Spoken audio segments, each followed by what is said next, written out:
the rest of the story. On public transportation, you are safer now than during any generation heretofore. Did you know that?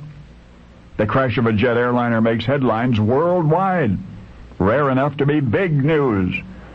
And should the derailment of a commuter train result in passenger death, that too is page one news. 100 years ago, it was not so. Such was the frequency of railroad accidents that only the most calamitous might receive attention beyond the towns of departure and destination.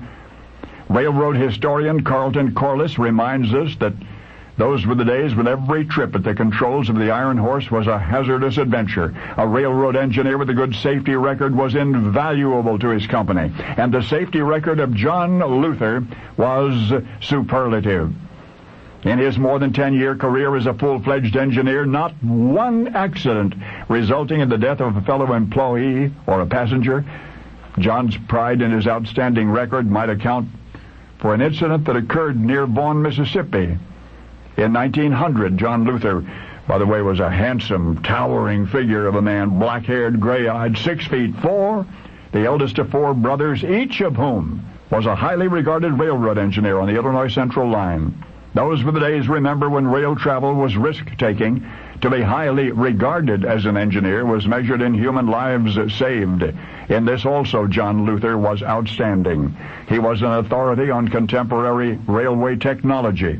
He never consumed alcohol in any form. His exemplary personal life was a public relations dream for the Illinois Central, and most important of all, during his 10-year career as a locomotive engineer, he had never once been involved in a train accident that resulted in anyone's death. So promising was he from the start that after only 21 months of service, he had been assigned to a fast freight run between Champaign, Illinois and Chicago. And that was a run so crowded, so potentially treacherous, that only the very best engineers were assigned to it. Again, in 1893, his superiors voted their confidence in him.